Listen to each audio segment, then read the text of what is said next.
Hey, thanks for joining us with Going Live with FCTV. My name's Matthew Dowling, your humble host, alongside my good buddy Dave Sosoric. Dave, how are you doing this evening? I'm doing great, Matthew. We just came from the National Road Heritage Corridor's Frontier Dinner, one of their big fundraisers to raise money for celebrating the historic National Road and all the things along the National Road, preserving that local history. Great dinner, some wild game. Really enjoyed it. It's a great dinner. Would have loved to have been able to push it and to share it with all of our viewers and tell you a little bit more about it. They sold out pretty early this year. They did. And rightfully so. Yeah. Good event. I had a lot of good time there tonight. Been a busy couple of months. We've been talking for the last few episodes about the Fayette County Fair, and I'd be remiss if I don't mention it again tonight, because this weekend's really our swan song. We've been watching something from the Fayette County Fair every day for the month of August, and this is it. August is over. Flew right by. Yep. I tell you what, few weeks left to summer. One of the things I really enjoyed from the Fayette County Fair, and there was so much, we saw so many sides to the fair, being out there for so long. But Fayette County Idol, so much talent both in the adult competition and the teen competition, and we've actually reached out to some of the folks in that competition to maybe appear on the show and do a performance. Previous winners came back this year. There was a young girl by the name of Caitlin Riddenauer. You'll know that name, folks. She's going to be a star. She's really impressive. Very much so. I think we've been in communication with her family, with her people, and I understand she's possibly going to do something with the show here. Yeah. So a lot of talent. I have to admit, I had never been to a truck pull before. Really? This was a first for me. It is a unique experience, isn't it? I was out at the fair. I guess I was probably there all of the 10 days that you and the crew were out there. Got to sit in the press box for the tractor pull, and was able to learn about the sled and how the distribution of weight happens as they move down there. The gentleman who was the host, his name was Rick Fike. Now we know Rick Fike also. We do. That helps us out with City Church. City Church TV, our Sunday morning, one of our Sunday morning programs. Not the same fella, but both, no relation. Both equally impressive gentlemen. Absolutely. So Rick Fike, I guess he travels around, and he talks or hosts or MCs these events. And he did a really nice job. He knew if these guys 2 nights before had been in another fair, in another tractor pull, and they had won, what their statistics were, what their class was, the pulling capacity of their vehicle. You know, they get from one end to the other, and if they go the whole way, this guy, he was animated, he'd yell, "Full pull!" So it's something that I had a lot of fun. I did too. I always say, if you're going to be a bear, be a grizzly. If you do something, go all out, and that gentleman really has a passion for what he does. So the Fayette County Fair was not the only thing to happen at the fairgrounds this summer. Just a couple weeks ago, I was out there on the Friday night for the Italian Festival. You went out with our crew on Saturday and Sunday. Chef Mario, our own house chef, is actually going to be hosting a special program. You'll be seeing it here on the air soon. Taste of the Italian Festival. I was able to go along with him, and we really got to sample a lot of the good food from plenty of vendors there at this year's festival. Hundreds of vendors. I've seen some of that footage, and there's a really unique Italian Festival show, Taste of the Italian Festival, that's going to be playing on Fayette TV here very shortly, within the next week or so, to my understanding. But I understand while you were out there with the crew, you also ran into to some celebrities? Yes. It was a nice surprise. I was out there on Sunday actually by myself, just to get some still shots, maybe get some video to kind of use as to kind of set the scene for our Italian Festival special. And was just kind of minding my own business. Some gentleman came up to me and said, "Hey, would you like to interview Chi-Chi from Scarface?" And I said, "Yeah." Say hello to my little friend, like Scarface. Right. So I ran out to my car fast as I could. You know, sometimes I move a little slow. Matt can vouch for that. But ran out to my car, got a microphone, you know, set up for an interview with Angel, who plays Chi-Chi from Scarface. So they came up to you and they said, "You want to interview this guy? We're going to make you an offer you can't refuse." That's right. Is that what they said? Right. That's right. I understand we have that video with us. Why don't we take a quick break and take a look at your interview with Chi-Chi from Scarface? We're here at the Italian Heritage Festival 2012 with a familiar face to many of you. This is Angel of Scarface fame. Scarface, I play Chichi, the little guy with the hat, the machine gun. Chichi get the yayo. So what gives us, what do we owe the pleasure of seeing you here at our Italian Heritage Festival? I came from Las Vegas, performing at Caesar Palace to do a show at a warehouse. Yeah, at this warehouse. No, I'm here for the Italian festival, Italian festival. And me and my crew here, we came to do a comedy show. Yes. Comedy show. So what did you think of the comedians this year, sir? Oh, last night we killed, we destroyed. Today we got killed. It was awful. After this, I'm going back to Burger King. He's really an animated guy. He would just in, as he said from Las Vegas. To play at a warehouse. Play it at a warehouse. Very humble guy and really fun to talk to. Now, I understand there's one more clip they were telling me as they were editing it. They couldn't refuse. He was showboating a little bit. He was showboating. Why don't we take a look at that? That's going to be a great show. Excellent. Well, thank you, gentlemen, for your time. And I want to gain some girls' fans, right? So I'm going to show my tattoos, right? Look at that, folks. Flex for him. Yeah, there you go. And look me up on MySpace. No, MySpace is gone. MySpace, No, use it. Facebook. Angel Salazar. And thanks a lot for having us. Yes, and sir. we hope to see you soon. Excellent. Thank you for your time, gentlemen. Thank you so much. Thank you. So he was going to get you some lady viewers. Yeah. Do you have tattoos like that, Dave? I don't. Maybe we should get a tattoo artist to do something live here on the show. Or you're going to do that live on the show? You know, I said that about my hair, and the viewers held me to it. They held me to it. I'd be careful. Our friend Gennaro Cellural, don't know if you folks saw that, gave our host Matthew a haircut right here on live TV, and did a heck of a job, did a nice job. Our buddy G was also out at the Italian Fest. He was selling cigars. Selling cigars, and he's you know, in an Italian family, really enjoyed being out there. Right. Big news about Gennaro and his salon. Pompadour Salon out of Hopwood. They're located out in Hopwood. They're going to stay in Hopwood. Moving just down the to street. a new facility. But an awesome facility. Used to be the Pizza Hut. I think the building's been vacant for a little while, but they're totally you know, renovating that building, transforming it into a salon, and it's going to be a bigger and better space for Gennaro. Give him a lot of space that he needs. And it's a true family business. We had Gennaro's wife, Anita, who's involved in the business, and his father, Albert. A true family business, and you know, Fayette TV, we celebrate the best of Fayette County, and that includes our local businesses. Yeah, absolutely. So other local businesses that are doing something big. We've had 30 East Main, Chef Christian and our buddy Dan Wagner on the show before. They're opening a brand new patio. That's going to be really nice. We saw some of the construction going down on that, and you know, like I said, we still got a few weeks of summer, Indian summer coming along, and some fall, my favorite time of year, late September, early October. Nothing can beat, you know, sitting outside in a relaxing atmosphere like that, enjoying some good food, maybe a cocktail or two. Indian summer, definitely what I live for. The reason why I stay in Fayette County, I always joke that I'm getting too old for snow, and I guess my family hung in there. These old bones can't take it anymore. My family hung it in there until they were a lot older to say that it was they were too old for snow. But Indian summer, my favorite time of the year, by far reminds me of high school football. Yep. You know, with the town. Whether I was a student, Still a Red Raider at heart. whether I was a student, whether it's I go back now, high school football reminds me of Indian summer and vice versa. Our buddies at AGTV, Eric Nuttall, they're going to be doing, from what I understand, home football games at AGTV and broadcasting here on the channel. So I'm really looking forward to that. They do probably one of the most professional sportscasts. It's a great program and gives the students a lot of good experience. So kudos to them, and you know, Fayette TV enjoys working with our local student productions. Two more things we got to get in here during our opening segment. We don't have much time, but this weekend, the Sisters of St. Basil the Great, Sister Barbara Jean, is going to be on the show to talk about their 78th annual pilgrimage. That's September 1st and 2nd. That's Saturday and Sunday.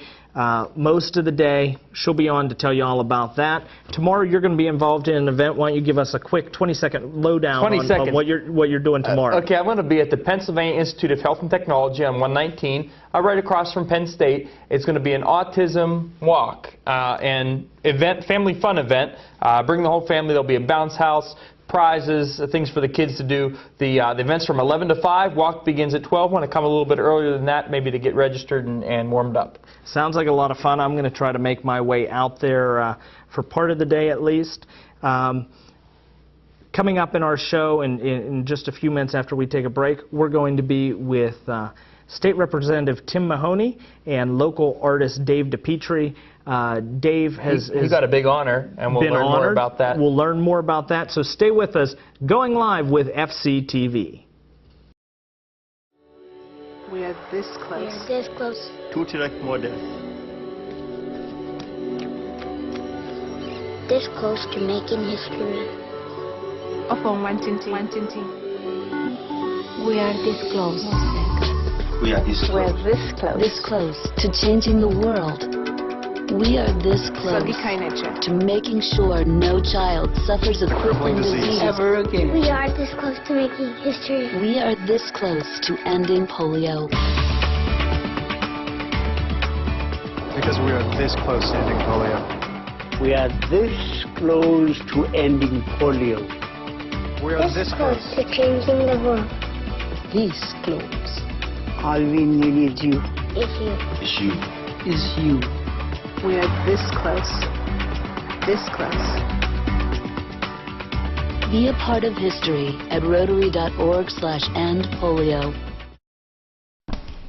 Joining us here on the Going Live couch is Representative Tim Mahoney, representative from the 51st District, along with Professor DePietro from Penn State, Fayette, the Eberly campus. We're going to start with you, Representative Mahoney. I understand Mr. DePietro or Professor DePietro's had some art that was chosen to be shown in Harrisburg. You want to tell us a little bit about that or how that came to be? Yeah, first of all, I want to let you know that over the last 30 years I've known David, and he's always done well in these contests, and he's never got the recognition that he really deserves. And that's what we were trying to do in my office, is trying to recognize people in education that are making a difference for this county and for Fayette campus. So we decided to, he won, wasn't a contest per se at the state level, but I think there was 1,860 paintings, something like that, yeah, that were registered, and one of his paintings of one of 115. Well, southwestern Pennsylvania was a painting, but it was one of I think there were 120 something that were accepted into the exhibition out of 680 artists. And that's impressive itself. I mean, out of 1,800 and some. And we have 67 counties, and we only 30 counties were accepted into the exhibition, and luckily I was one of them. And Fayette County, Uniontown, and Penn State was another one that participated in the exhibition. So I'm just very happy. I was pleased. I was just very pleased because I've tried to get in this exhibition for about 10 years. Some years ago, I was accepted in this exhibition back in the 90s, and I had a small painting, but this one's a large painting now. Yeah, but you've painted in Europe and everywhere else too, right? Oh, yeah. I mean, in competitions and. I spent a lot of time all through the 90s, 1990 through 2002, traveling in Europe and teaching in Europe in the summers for Penn State. And I've been exhibiting. I have a gallery in West Virginia, one in Pittsburgh. Show my paintings on a regular basis. So let's talk a little bit about you, Dave, as an artist or as a person. You're originally from Altoona, PA, is that correct? I am. But you've been a Fayette County boy now for 30 years, give or take? November will be 30 years, and I enjoyed. It was tough for the first 10 years because I didn't know anybody. I've never been here before, and it was enjoyable to come back in to come into an area that you got to restart everything. I was born and raised in Altoona, and I came down here. The guy who I replaced, he retired, Zelko Kojundzic, and they put me on as a part-time and then assistant, associate. I worked my way up, and Penn State's been very good to me that way. And southwestern Pennsylvania has just really came into my blood. I just have loved going out in the country and enjoying painting outside and the whole area. So we have a lot of natural beauty, natural history in this area. I may be presumptuous in saying this, but are you able to pull some inspiration for your work from those items? Well, I've done some things, even at our courthouse in downtown Uniontown. Judge Warman's office, I have 5 big drawings down there that I did. One of Falling Waters and the courthouse downtown, and historic sites, and the C. Rice Crossroads, I think, that whatever's out around 40, I think it's called Crossroads, and Connellsville as well. I did Connellsville train station. But for me, in terms of painting, the most important thing has always been the landscape and the outside and the things that people tend to take for granted. It's nice to go out and see Falling Water or whatever historic site you might have. But it's a different thing to see a cornfield, a house, a couple of trees or something else that people tend to take for granted, I think. And that's something that I've always wanted to bring out in my work. There was a painter in Italy I used to go to all the time, Giorgio Morandi in Bologna, Italy. And he inspired me because he was a painter who painted nothing but cups on the table, and made those very important. And I don't see why a tree in Fayette County isn't as important as Falling Waters, as far as that goes. I mean, it can be a beautiful thing if you really take time and spend some time looking at it. It's nice to see the historic sites. Don't get me wrong. I enjoy those very much, and I've worked with those. But I've always enjoyed the landscape of the southwestern Pennsylvania area. Representative, maybe we'll go back to you for a moment. Why honor local artists, or what's the importance of local art? I know you're very concerned with the local area and promoting Fayette County. I just feel that we need to recognize the educators that are educating our kids that are going through elementary, high school to the Fayette campus, that we do have qualified education and educators here in Fayette County, and Dave's one. I mean, I've known him for 30 years since he's been here.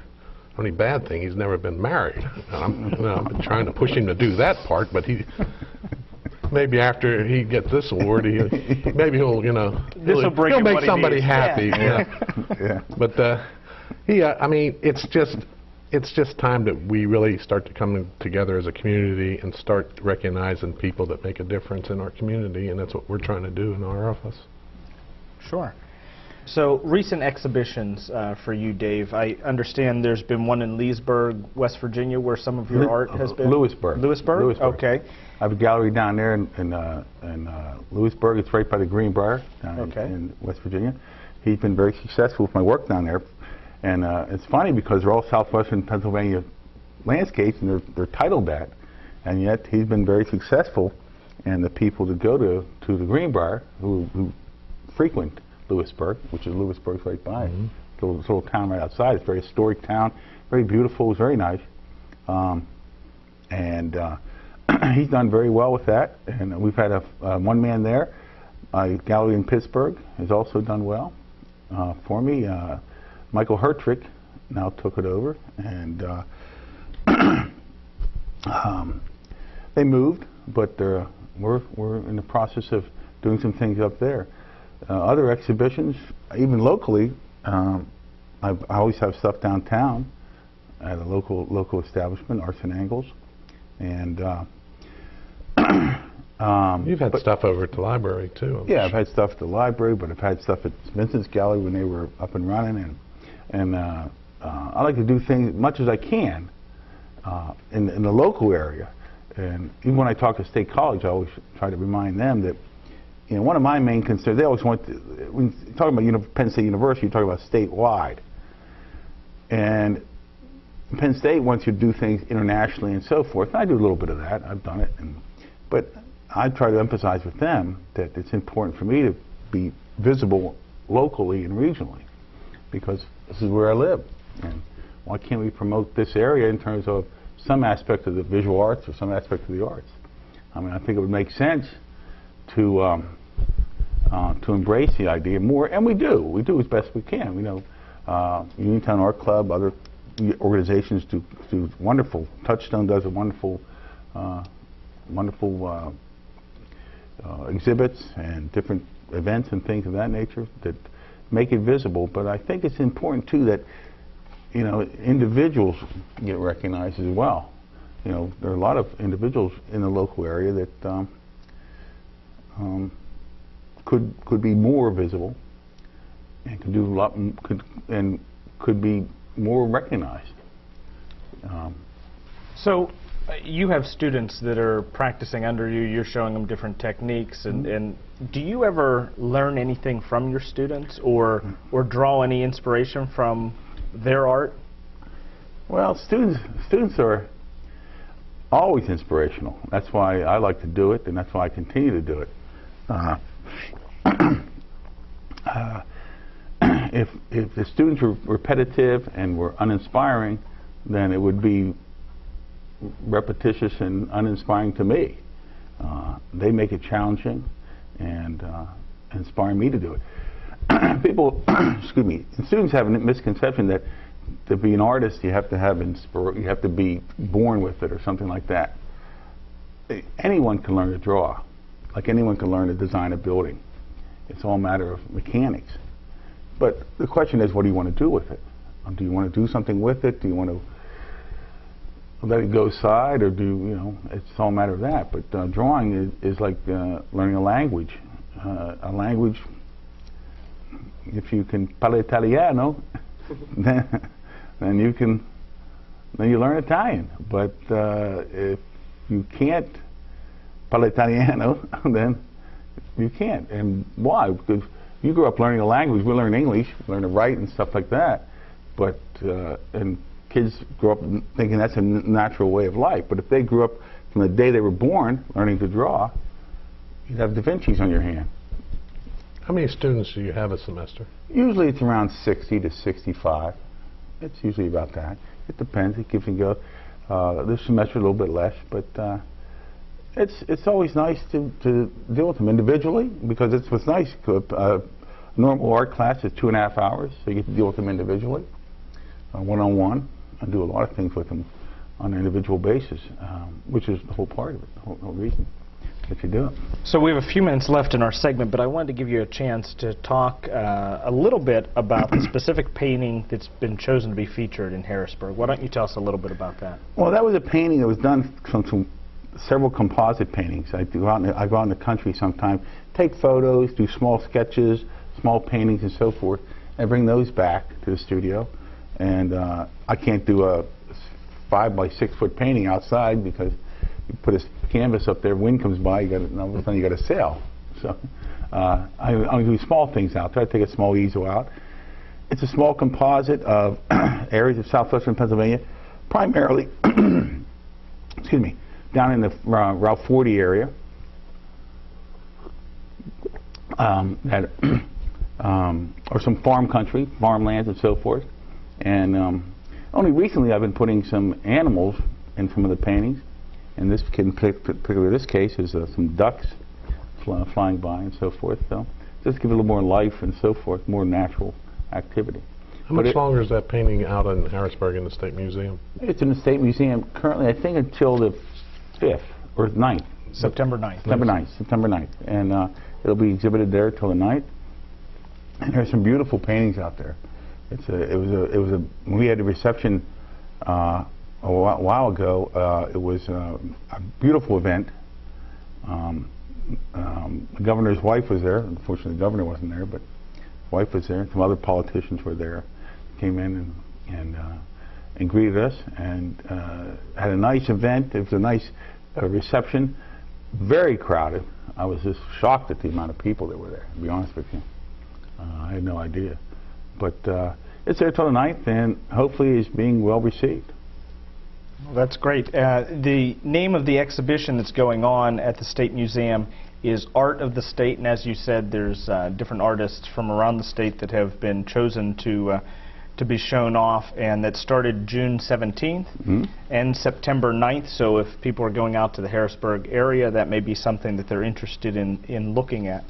Representative Mahoney, I understand you brought a citation that you're going to pass on. Yeah, I won't take time to read it because it's just too long, and it's just recognizing Dave for you know, his efforts throughout his career, and especially for the Art in the State exhibition. But just to recognize him for it's a long overdue, and I think it's well deserving. Well, we definitely congratulate you on being featured, and I thank you for being on the show. Anytime either of you gentlemen want to come back and spend a few minutes with us, we're happy to talk to you. Some great art that's going on in Harrisburg, and we're proud to have someone from Fayette County being recognized there. Thank you very much. Thank you, David. Mahoney. We are this close. We are this close. To direct model. This close to making history. Upon Wantinti. We are this close. We are this We're close. this close. This close to changing the world. We are this close to making sure no child suffers a crippling disease ever again. We are this close to making history. We are this close to ending polio. Because we are this close to ending polio. We are this close to ending polio. We are this close to changing the world. This close. All we need is you. Is you. It's you. Is you. We are this close. This close. Be a part of history at rotary.org/endpolio. Okay, thank you for staying with us with Going Live with FCTV. I'm joined now by Sister Barbara Jean Michalczyk of the Sisters of St. Basil the Great, Order of the Eastern Catholic Church. And Sister, you're preparing this week for the big Labor Day pilgrimage that happens. Is that correct? Yes, that's correct. Mount St. Macrina right now is abuzz with all the activity, getting ready.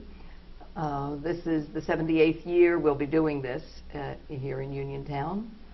And the theme of the pilgrimage this year is the Theotokos, the Mother of God, Guide for the Journey of Life.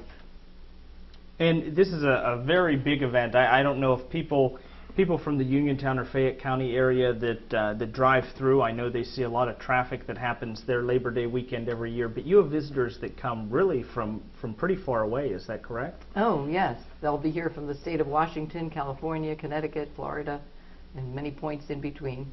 And we certainly hope the local residents will try it out.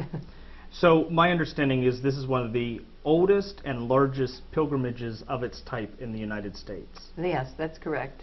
And a pilgrimage is groups of people finding a way. Many years ago they would have walked to come to a shrine, usually of the Blessed Mother or a great saint, and to pray together, and to go to confession usually, and to socialize, of course, with each other.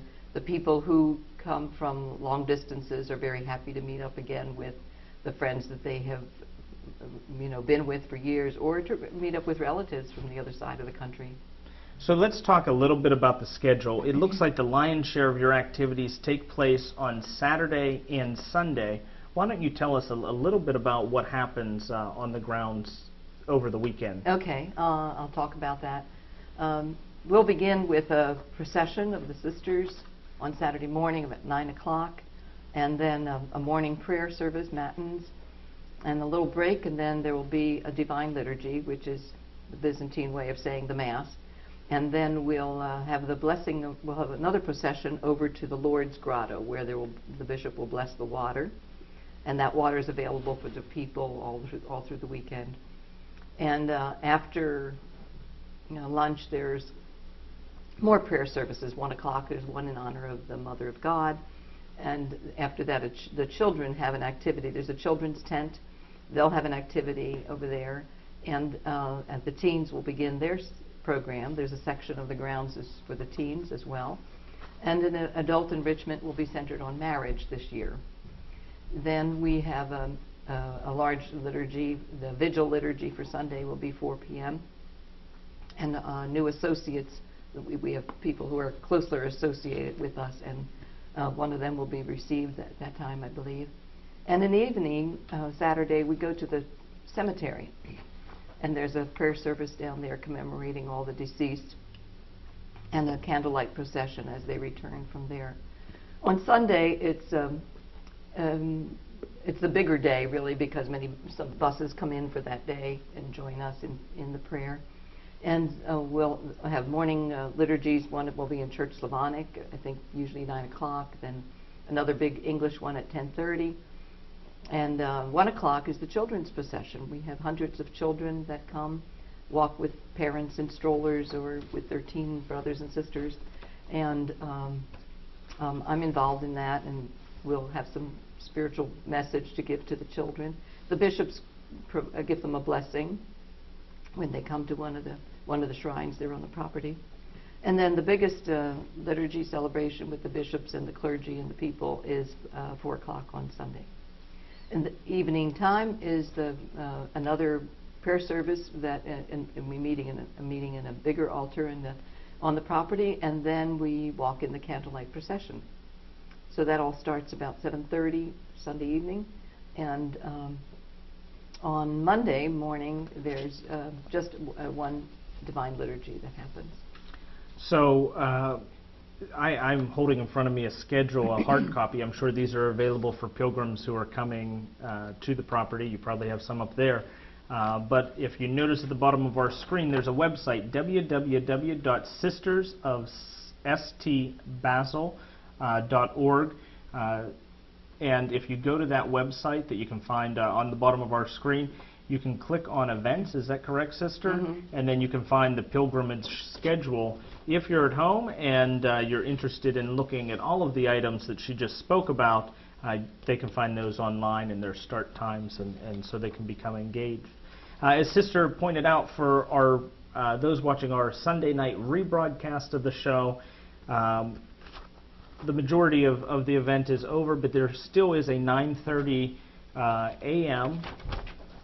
Divine Liturgy that takes place at your shrine altar on Monday, so they haven't missed everything. That's right. If you're watching the Sunday night rebroadcast, 9:30 a.m. There is Divine Liturgy at the shrine altar, so you are definitely invited out. So, Sister, why don't we talk a little bit about the history of the event? 78 years is quite a long time to be having something that happens every year. How did it start the first year? Well, the first year was 1934. We had just moved to this property. Our sisters, as an order, existed for centuries, but our own group that now kind of landed up in Uniontown started in 1921, and we were in northeastern Pennsylvania before this and outgrew the properties up there. And this became available when Mr. Thompson was dying. The coal baron owned that mansion, and he owned a huge estate. He once owned 1,800 acres. We never owned any great measure of that, just a small piece. And we were able to purchase the mansion and the carriage house and about 70 acres in 1933. And the blessing of that as the monastery by the bishop in 1934 was the first pilgrimage. And the people found one another and loved the idea of coming here and being united because our churches are scattered in many cities, the Byzantine Catholic churches. So then the people said, we must continue to come. And it took on the style of an Eastern European Marian pilgrimage, so that people made whatever sacrifices to get themselves here and joined together in the prayer services that are familiar to all of them.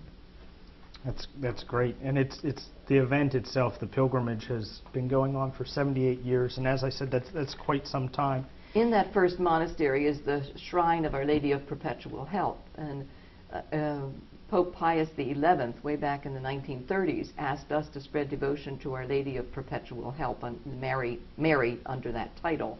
And so her shrine is in that building, and 3 years ago for the 75th, it was completely renovated, and it's magnificent with icons of the life of Mary.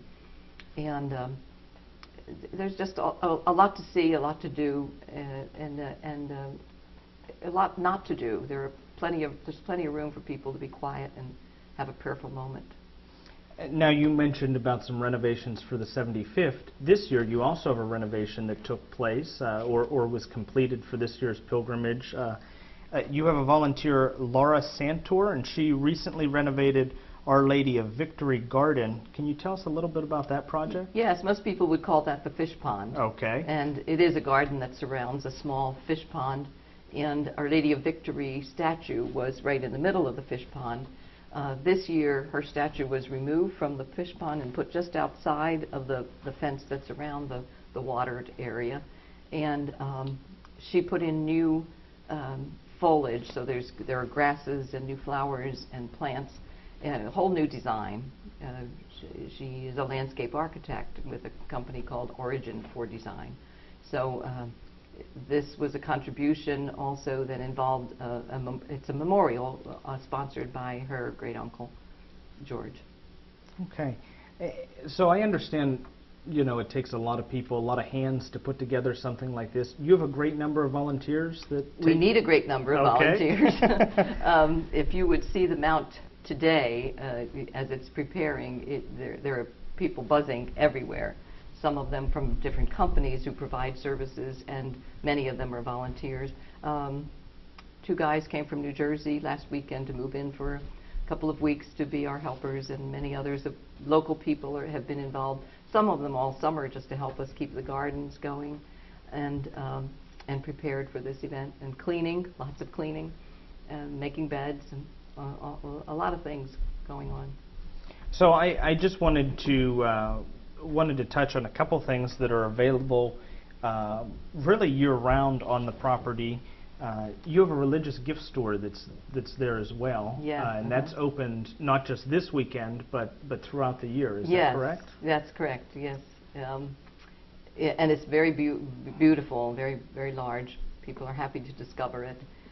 It'll be opened after the pilgrimage. It'll be open Tuesday, Wednesday, Friday, and Saturday. Okay. And we have a house of prayer where we offer retreats, days of recollection. Groups can come, and the whole property is on the National Register of Historic Places.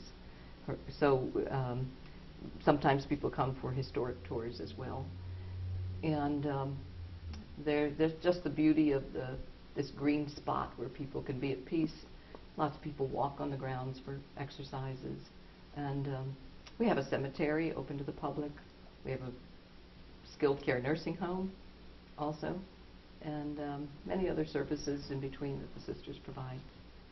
It always amazes me because you drive up off of Route 40 right across from the Uniontown Mall, and it's like as soon as you turn into the gates, you can find a tranquil area that sits back there, and if someone is looking for an area of prayer or meditation, that's really a nice place that they can find on property. But it's right in the middle of town. You don't go very far to find it.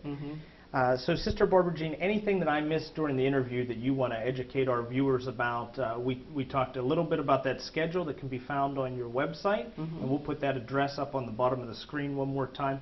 Saturday and Sunday are the big days. There is a Divine Liturgy Monday morning for those watching the rebroadcast. But anything else you'd like to add? Well, just that it doesn't cost anything to attend. I mean, there's no fee for parking, no admission, no registration, so it is an open event for the people. And parking directors will lead you to parking right on the front grass, and then it's a short walk to where the events are happening because they're at the side of the property that's closer to the highway. And it's open to any people of Christian faith who are interested in coming. Nobody's going to question anybody, and you can participate in whatever it is that you choose, and as long as there are people who are willing to be reverent and quiet near the services and participate in what they wish. Well, thank you very much for being with us. And I want to take a moment, Sister Barbara Jean, just to thank the Sisters of St. Basil from Mount Macrina there for supporting community television. We're currently airing a show that you guys brought us, We Are All Immigrants. In the past, we have aired a talk on some Sunday mornings, and we still do that periodically that you gave a while back. So we want to thank you for the good relationship we've had, and that we can continue that. One more time, this weekend, Saturday and Sunday, September 1st and 2nd, is the pilgrimage, your theme this year. You want to explain that one more time, your theme for the event? Yeah, Theotokos is our guide on the journey of life, because we can turn to the Mother of God to certainly help us to do the will of God. Okay, thank you for being with us.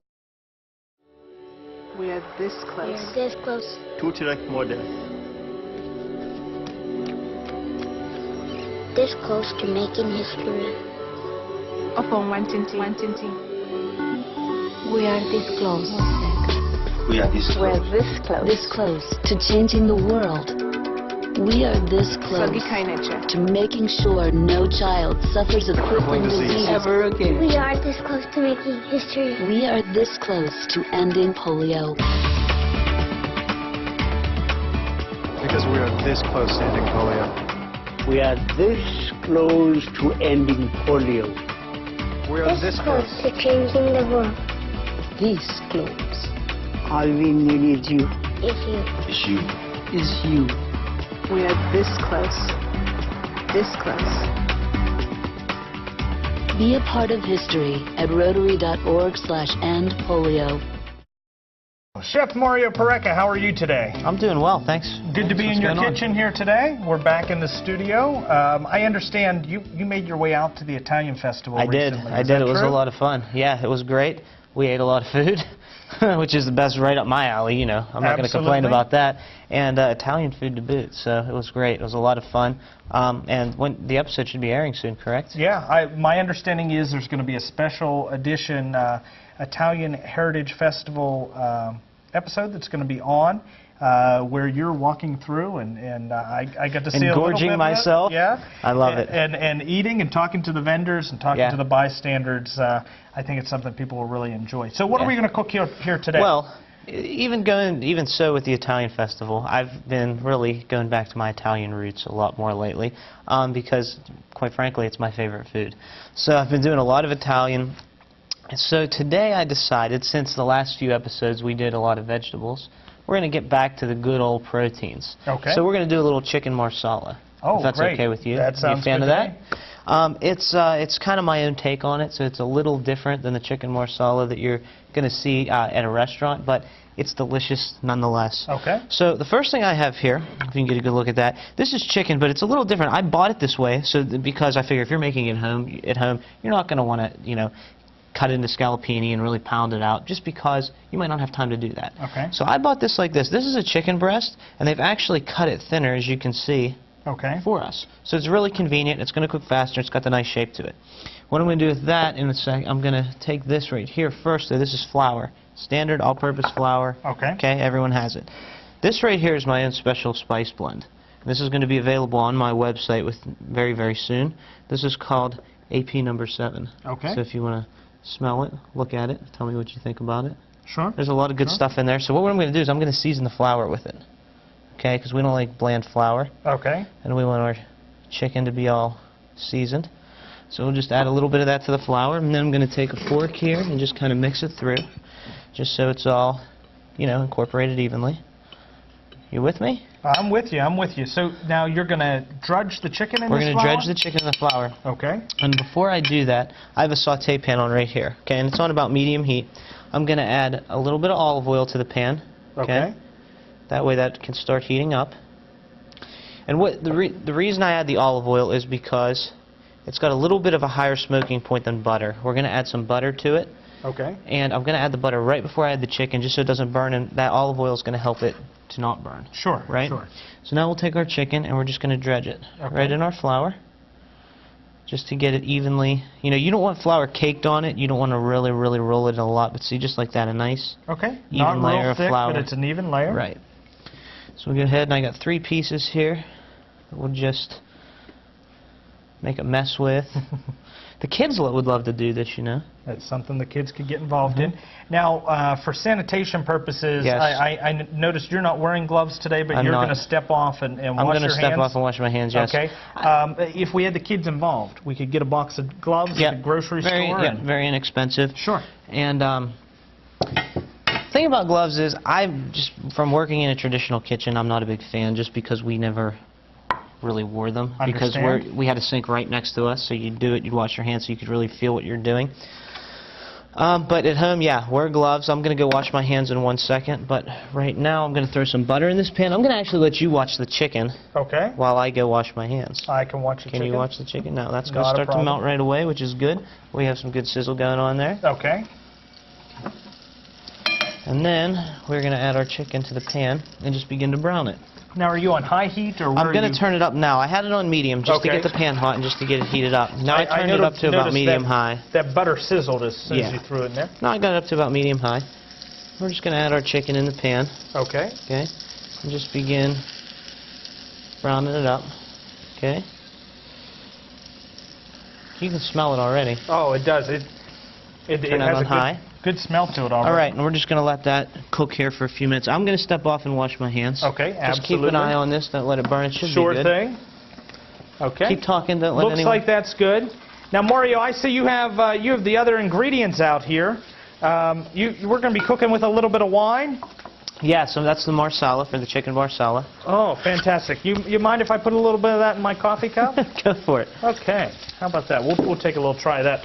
Now, looks like we're starting to pop and crack a little bit here. Don't be nervous. Okay. How long on each side? Or just until it's golden brown. Absolutely. Because we're going to add it back to the pan once we make the sauce. Sure. Okay. My hands are nice and clean now. Okay. Oh, Winter Fresh. I like your hand soap here, by the way. You like that? Yeah. Did you pick that out yourself? I did. I think it's from Bath & Body Works. Oh. You shop there often? All the time. Okay, so now you mentioned the other ingredients. Okay. You're tasting that marsala wine. The you wine. Like that? So what we have some mushrooms. Those are baby portobellos. Okay. Okay. You can use white button if you like. You can use whatever you like. I like those, and I just quartered them. I took the stems out, I wiped all the dirt off, and I quartered them. Sure thing. We have some of these nice little yellow and red tomatoes. Okay. I love those. They're little cherries. The yellow ones are a little less acidic than the red. Now, you've halved these? I've halved them, yes. I cut them in half. And the yellows are a little sweeter, a little less acidic than the red. The reason I wanted to use tomatoes today is because tomatoes are in season. Okay. And this is kind of the end of tomato season. Even though you can get tomatoes all year round at this point in time, they're still always better in their season. Sure. And their season's over the summer. So I figured since it's the end of their season, let's go ahead and get them and use them while they're fresh. Even the yellow are very sweet. Right. That's what I said. The yellow's a little less acidic, a little sweeter, and that's why I like to add those. And it gives it a nice color, too, color contrast. Great. So, and you can see how that got nice and brown there. Okay. We're just going to brown the other side really quickly, and then we're going to make our sauce. And then once our sauce comes up, we're going to add our chicken back to it and let it cook for just a few minutes, and then you're going to get to eat. Sounds good. Sounds good. Okay, so now, we don't have a chicken marsala is not a heavy breaded chicken. No. It's just the dredged flour, a little bit of the seasoning. The chicken's really kind of going to show itself off. Is that true? Yeah, the chicken and the wine, the sweetness of the marsala wine. And then I like to add that little acidity from the tomatoes. You know, onions, you can't go wrong with them. We got some garlic we're going to add to them.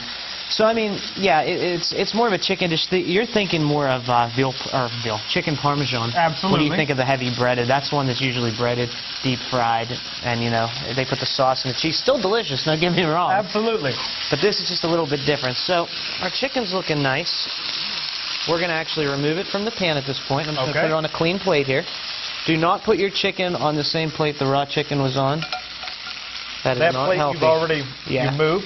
There we go. Here we go. So we're going to set that there just for now. I'm going to get rid of some of this excess fat that's in the pan. Okay, but some of this stuff's good because that's all flavor. So I'm going to turn this down to about medium-high. Put it right back on the pan. At this point, I'm going to add just another touch of olive oil. Okay, just a touch, just so our mushrooms are like sponges, okay? So once you put them in the pan, they're going to suck up any of that juice that's in there. And I'm going to start with our mushrooms. Okay, and you can hear them. You want your pan to be hot. You want to try to get them in a nice even layer. So you can see our mushrooms in the pan. Sure. And the reason why I quartered them and cut them a little thicker is because they're going to cook in the sauce. Okay. So if you cut them really thin, they may overcook a little bit, and we don't want that. So we're going to let these cook here. I'm going to turn the heat back up to high. We're going to let these cook here just for a couple minutes, and then we're going to add our onions, which I have here. I have some red onions, and I just julienne them, so they're kind of like sliced. Okay, and then we're going to add a little bit of minced, a lot of bit. Is that a word? A lot of bit? A lot of bit of minced garlic. Okay. Okay. So now, when I came in the studio today and you were preparing, the first thing I smelled was the garlic. Is that a bad thing? No. I mean, I love garlic. I cook with it all the time. I do too. Now, you know, maybe a chef's secret. Do you use your own garlic in a press, or do you ever use the garlic that comes in a can in the refrigerator? It depends. Is there a big depends on difference in your opinion? There is. I personally, I like the fresh better. Okay. Just because there's no preservatives, there's not, you know what it is. But if you don't have a lot of time, and you're, a lot of people are really busy these days. If you have to use it from a jar, don't let me tell you how to live your life. You do what you do, But I personally prefer fresh. I always have, and I always will. It doesn't take a whole lot of time to press it. No, not at all. You can press it. You can even, the old trick is you put your chef's knife on it and you smash it. Sure thing. And then the skin comes right off. You run your knife through it once you're done. So it doesn't really take all that long. So at this point now our mushrooms, they're, you can start to see a little bit of color on them here. I do, yep. Those and I are can show those up. So people can see, at home can see. And like I said, mushrooms are like sponges. See? Look at the bottom of that pan. Yep. That's taking all that oil up. Everything. So I'm going to add just another touch of oil before I add my onions. Okay. And now I'm going to add my onions. And the reason I add the onions after the mushrooms are because the onions have a high water content. Okay. If you add the onions before, and so do mushrooms, but with that high heat with the mushrooms, we actually got a little bit of a sear on the outside of the mushroom, which is going to make it a little crispier. If we did the onions first, the water would come out of the onions, and then the mushrooms would never get that crispness on the outside. That caramelization or the sugar switches flavor. I always make that mistake. A lot of times if I'm going to grill steaks, I'll make mushrooms and onions. Sometimes with butter, sometimes with a little bit of wine. But I didn't know that. Mushrooms first. Yep, mushrooms first. Okay. Uh-oh. I think we've set off the alarms. That's not a good thing. Can you turn that off? By any means. I think someone on the production staff will have to get that. This isn't the first time this has happened, so. Yeah, hey. All right, garlic. Normally they think it's popcorn. Or bacon, Bacon will do that. The reason I add the garlic in now is because I don't want it to burn. Okay. And if you put it in at the beginning, it's going to burn. So we can turn the heat down a little bit now, so hopefully that'll help with that. I'm going to step out for just a minute, Mario, make sure we're in good shape. Yeah, I'll just keep talking here. Not a problem. That's the beauty of live TV, Absolutely. So then at this point, I'm going to add the tomatoes.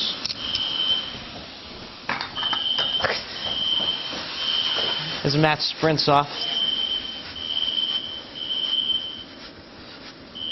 Okay, so we got our tomatoes working here, and kind of take a look at that. You can see how delicious it looks. And then at this point is when we're going to take our wine. I feel like I'm cooking to music, why not? So, I have a spatula. Okay, just work that down. We're going to add, always take the pan off the heat, because anytime you're working with wine, it could flame up. We're going to add about 3/4 of a cup, generously, and go right back onto the heat. Now that's going to cook and reduce down a little bit, and it's going to get all that goodness off the bottom, so we're going to use a spatula to kind of scrape all that, whatever's left on the bottom. Look at that. Okay, so you can see we have kind of a little bit of a stew going on here.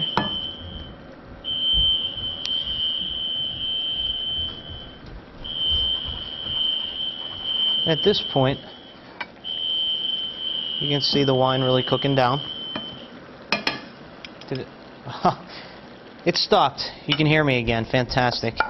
We're going to add our chicken right back into our pan here. Okay. Do we miss Matt yet? Where is he? Okay, and then you want to make sure you get all this good juice right back in there as well. Okay?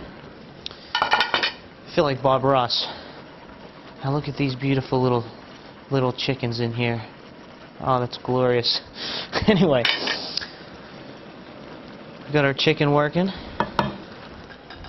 You can see it's really reducing. Once that reduces by about half, we're going to add a little bit of chicken stock to it and then reduce it again.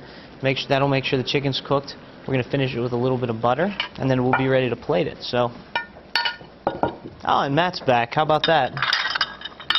Is everything okay? Oh yeah, I hope you have enough. I hope you have enough there for about 6 firemen or however many come on 3 trucks. We love firemen.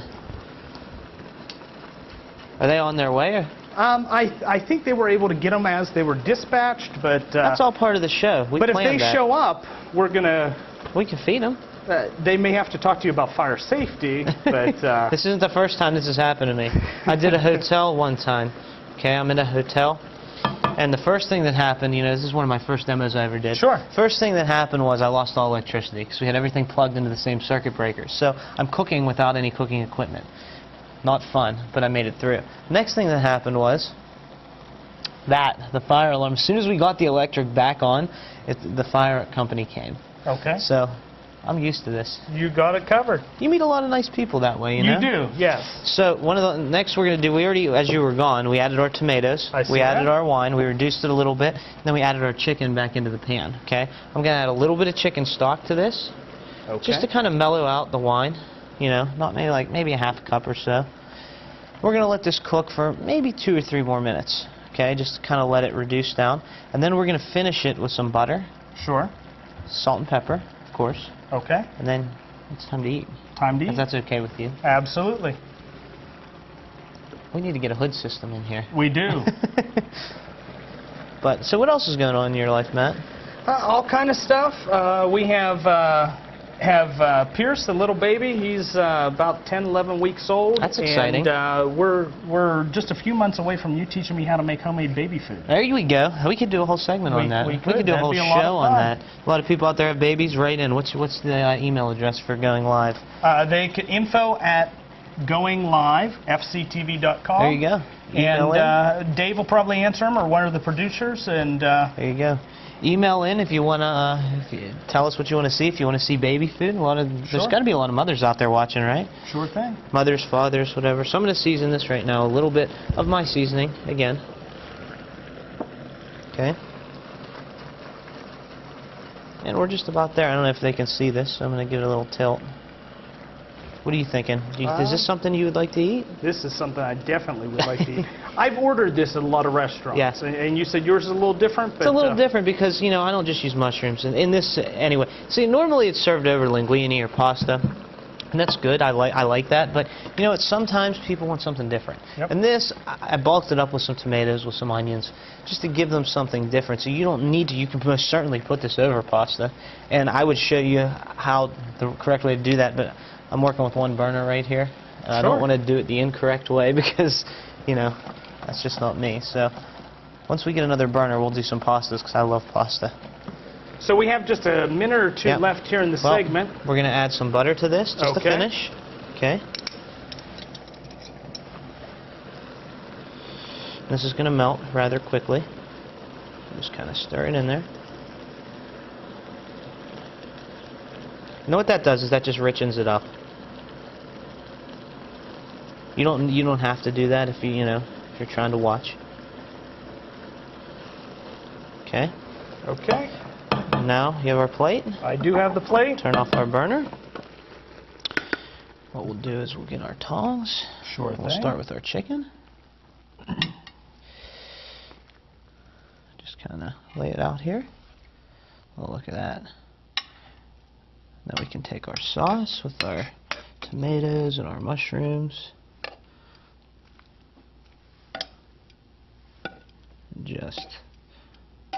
I'm hungry now. What do you think? I'm getting there. Okay, got that. And then to finish it off, of course, look at that. Move that. Can they see that? We're going to take a little bit of grated Asiago cheese. Okay. Right over the top. Oh, that looks there you have it. There's silverware under there. That's my simple. Let's say it's a one-pan thing. Very Sure thing. simple, very quick to do. Oh yeah. Let's just get a quick bite of that. It's probably hot. Does that work for you? Always does. So we have to go because we want to eat this. Very true. Thanks for being with us again, Absolutely. Chef Mario Thanks for Pareca. having me.